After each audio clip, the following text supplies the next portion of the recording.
전 예수님, 어제 피정 갔다 온 거 아시죠? 어디로 갔다 왔어요? 인천. 어머님도 찾아뵙질 못했어요. 인천 피정 간다고 다 친가를 들을 수는 없더라고요. 시간이 되질 않아요.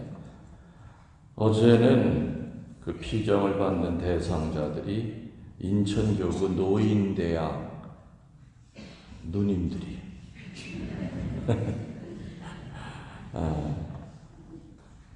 원래 인천교구 노인대학이 다 모이면은 한 2,000명 된대요. 근데 어저께 어디서 강의했냐면은 인천교구청 안에 있는 보니파시오홀이라고 지금 돌아가신 인천교구 전 주교님 3-4명이 보니파시오예요. 최기산 보니파시오. 그 주교님의 이름을 따서 보니파시오홀이라고. 근데 거기는 500명밖에 못 들어가. 그래서 그냥 선착순으로 끊었대요. 그러니까 또 못 들어온 할머니들, 할아버지들이 또 그냥 밖에서 2층까지 이렇게 다 차서 했는데, 각 본당별로 조끼가 다 달라요, 색깔이. 병아리반도 있고, 참새반도 있고, 종달새반도 있고, 애기들 같아, 할머니들이. 근데 여러분들, 온전히 다 할머니들 피정시키기 쉬울까요, 어려울까요? 힘들어. 왜냐면은 유식한 얘기 해봐야 안 들려, 귀에. 어떻게 해서든지 잠을 안 자게 해야 돼. 그죠? 그러니까는 아주 몇 배로 힘이 들어. 거기다가 또 20분에 한 번씩 휴대폰이 또 울리네. 그냥 얘기하다 또 끊어지고 또 잃어버리고, 어떤 할머니는 또 자기한테 울리는데 계속 딴 데만 쳐다보고 있고, 어떤 할머니는 되게 웃겼어요.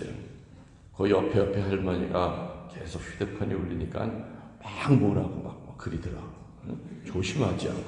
근데 20분 있다 지가 울려. 그러니까 또 아까 당했던 할머니가 또 이쪽 쳐다보면서 막 뭐라고 그러더라고. 틀니가 덜렁거릴 정도로 그냥 막 뭐라고 그러지. 어젠 그래서 휴대폰 말리다가 어제는 하루 종일 다 지나갔어. 그래도 할머니들이 그래도 나는 성모님 램프 몇 개나 나갈까 했어. 그랬더니 한 200개가 넘게 나갔어. 그리고 난 또 이렇게 피정 다니면 만명천사 모집하잖아요. 근데 만명천사는 자신이 없대. 그래가지고 한 40명 정도 할머니들한테. 그래도 큰 거죠. 매달 10,000원씩 봉헌하겠다고 하니까 그 할머니들 용돈 받아서 하는 분들이 그 쉬운 게 아니거든. 큰 돈이죠. 그래서 아무튼 어르신네들 피정시키는 게 힘들어. 그 앞에서 온갖 재롱을 내가 다 떨어야 돼. 그래서 하여튼 좋은 사람은 하나도 없어요. 그래서 거기 노인대학 선생님들이 신기하다. 역시 신부님이 사람 안 졸게 하는 무슨 힘이 있나. 이렇게 안 조는 건 처음 봤네, 할머니들. 그래서 어제 소리를 꼬레꼬레 지르더니 목이 다 아프네. 여러분들 오늘 복음이 길지 않죠? 하느님 나라를 무엇에 비길 수 있을까? 그러면서 예수님이 딱 2가지를 비유로 들었어요. 첫 번째는 겨자씨, 또 하나는 누룩. 자, 여러분들이 겨자씨, 누룩 하면은 머릿속에 제일 먼저 떠오르는 게 뭐예요? 크다, 작다? 그렇지, 작다. 그리고 또 떠오르는 것이 그놈이 한번 크기 시작하면은 결과는 크다, 작다? 크다. 겨자라는 게 우리 그 매운 거 그 겨자 얘기하잖아요. 근데 아직 나 겨자 씨를 못 봤어요. 얼마나 작길래. 여러분들 겨자 씨 보셨어요? 남이 겨자 사다 주면 먹기나 했죠? 나도 겨자 씨를 못 봤어. 나한테는 무지무지하게 작더라. 그리고 누룩은 다 아시잖아. 누룩이 뭔지 아시죠? 우리 옛날에 이스트라고 그랬죠? 빵 만들 때 그거 이렇게 집어넣으면 이렇게 부풀어 올라요. 그죠? 반죽 그거 가지고는 그거는 개떡은 될 수 있어도 제대로 된 빵은 안 돼요. 뭐든지 부풀어 오르게 해야 돼요. 예수님이 그때 예수님 앞에 설교 들었던 사람들은 다 알아들을 수 있는 참 쉬운 얘기를 하세요. 참 예수님도 타고나신 분이에요. 하느님 나라를 무엇에 비길 수 있을까? 겨자씨와 같다. 누룩과 같다. 이 얘기는 뭡니까? 가장 위대한 것도 처음부터 큰 것이 아니었다 이 얘기죠. 가장 위대한 것도 작은 것부터 시작이 됐다. 여러분들 태어날 때부터 이렇게 크셨어? 엄마 뱃속에는 새끼 손톱보다 더 늙었죠. 처음에 잉태될 때부터. 그죠? 동네 어귀에 느티나무가 처음부터 크지 않았잖아요. 그죠? 내가 지난주에 괴산에 있는 문광 저수지 은행나무길 사진 찍으러 갔다고 그랬죠. 근데 내가 90년도에 90, 91, 92, 93년도까지 괴산 본당 신고했어요. 그 문광 저수지가 내가 낚시질을 하다 다녔던 저수지인데 그때 그거를 심는 걸 내가 봤어요. 어느 아저씨가 트럭에다가 은행나무 묘목을 싣고 왔어. 한 200주인가 150주인가.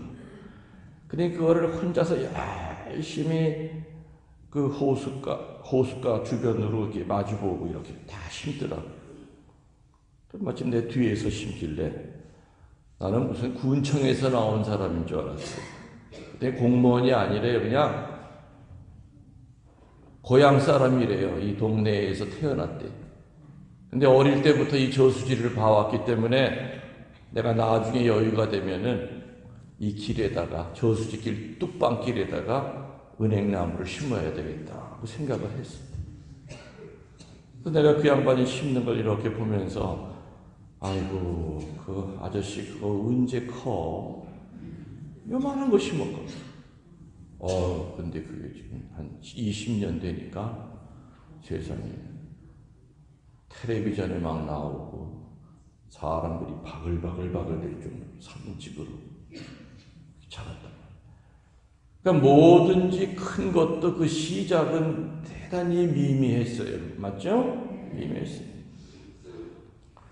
천주교회가 처음부터 이렇게 인구 8억을 갖고 있었어요? 처음에는 몇 명으로 시작이 된 거예요? 예수님이 몇 명 뽑았습니까? 12명. 그 12명도 뭐 그 당시에 유명한 양반들이 아니에요. 직업이 뭐야? 갈릴리 어부, 세금 받던 마테오 같은 세금 징수원, 세리. 이 보편적 교회가 이렇게 세상을 덮을 정도로 커졌지만 처음의 시작은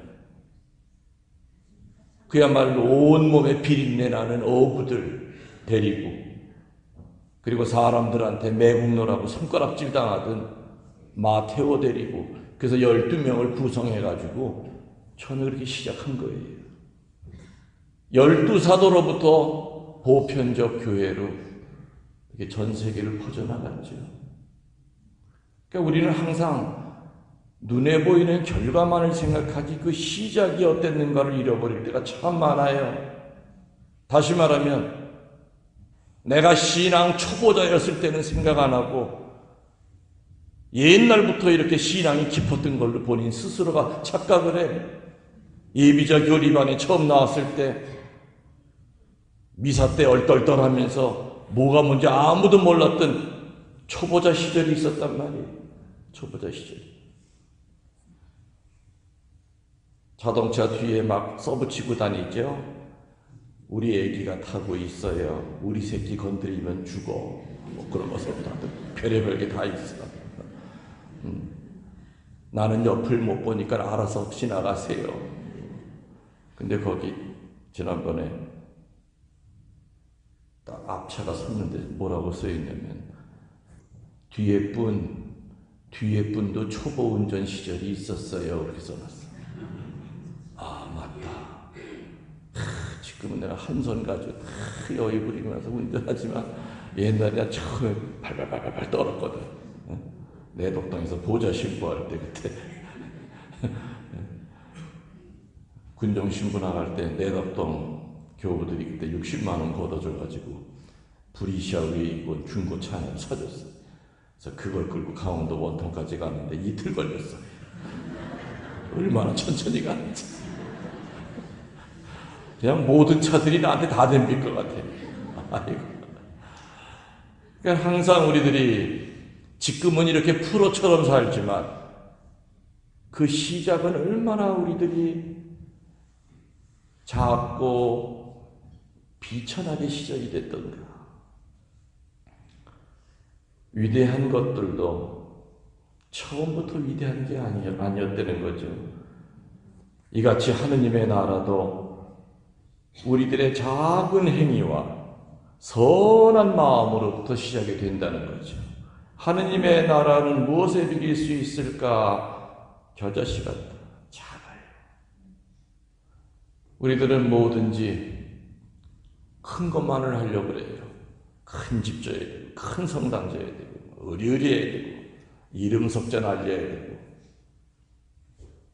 근데 하느님의 나라는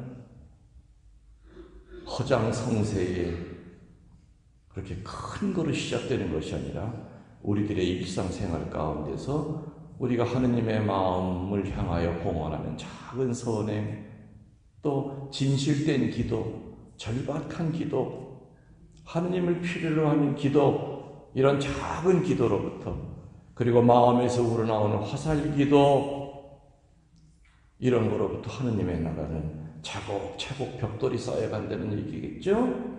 그게 하느님의 나라예요.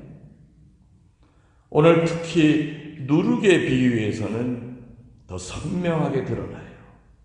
하느님의 나라가 애초부터 큰 거로부터, 거창한 거로부터 시작되는 것이 아니라 작은 행위와 선한 마음으로부터 시작된다는 거예요.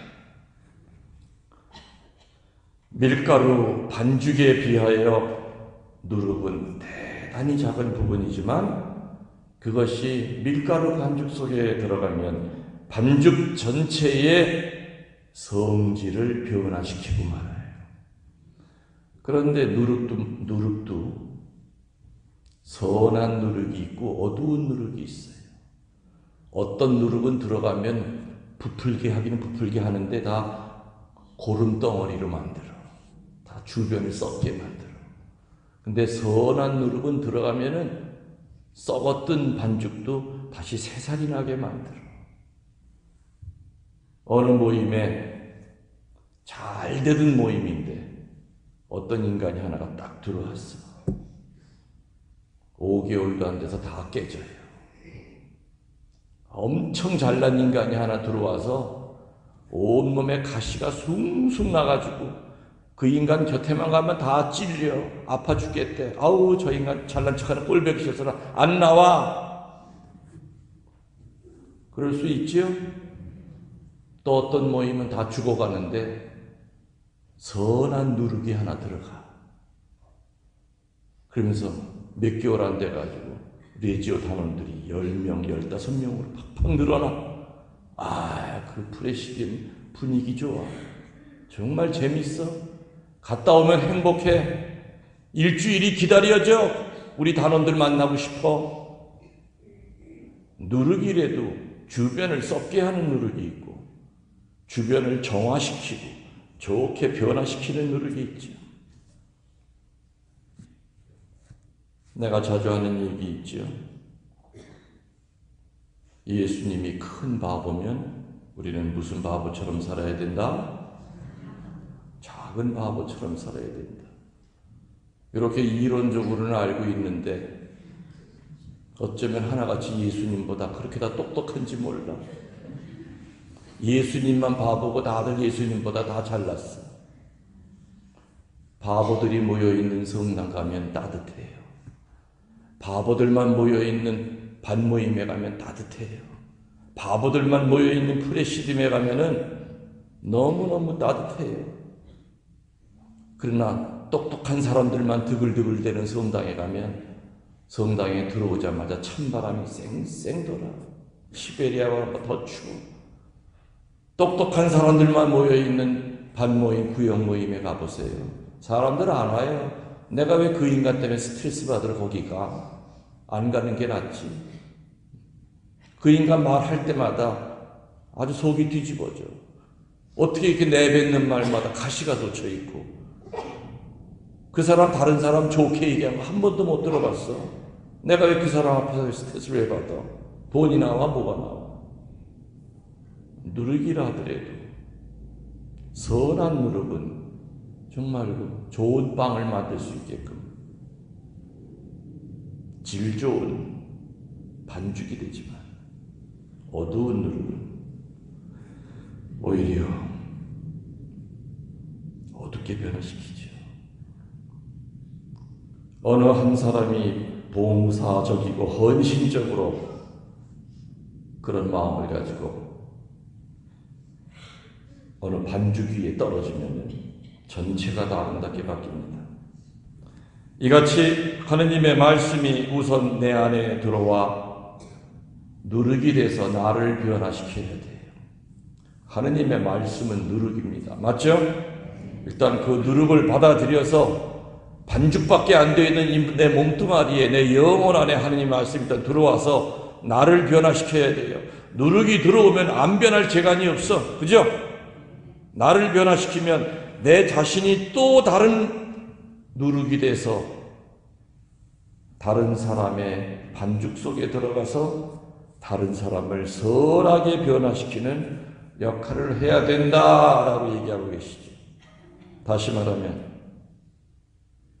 선의 연대성과 악의 연대성이 있어. 내가 선하게 변화되어 있을 때는 내가 다가가는 사람도 같이 선하게 변해야 돼. 이게 선의 연대성이야. 내가 악하게 변화되어 있고 내가 분노에 차 있을 때는 분노에 찬 몸과 마음을 끌고 착한 사람 곁에 가면 그 사람이 착해지는 게 아니라 나를 닮아서 악해져요. 이게 악의 연대성이에요. 악의 연대. 정말 착하고 순진했던 아가씨가 참 못된 남편을 만나 결혼을 합니다.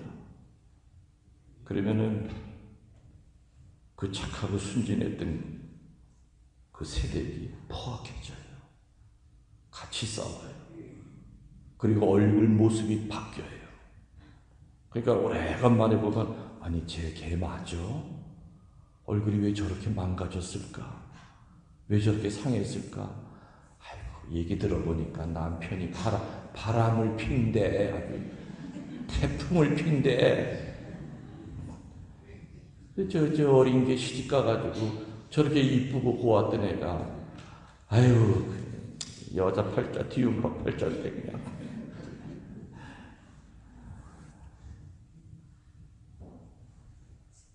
우리들 자신이 하느님의 말씀으로 하느님의 말씀이 누룩이 돼서 내 반죽 안에 들어와서 나를 거룩하게 변화시키고 거룩하게 변화된 내가 또다시 또 하나의 누룩이 돼서 하느님을 모르는 사람 곁으로 가면은 하느님이 전염이 돼요. 전염병도 여러 가지가 있어요. 사랑을 전염시키느냐, 어둠을 전염시키느냐, 선의 연대성이냐, 악의 연대성이냐, 다르죠. 누룩이 보이진 않지만 반죽 속에 섞여서 지속적으로 그 능력을 다할 때까지 끊임없이 그 밀가루를 변화시키듯이 우리도 끊임없이 내적으로 하느님의 모습으로 변화되어야 하고 다른 사람에게 좋은 영향을 줄 수 있어야 하겠다 이겁니다. 그래서 하느님의 나라는 이거부터 시작이 된다 그 뜻이에요. 처음부터 거창한 게 하느님의 나라가 아니지요.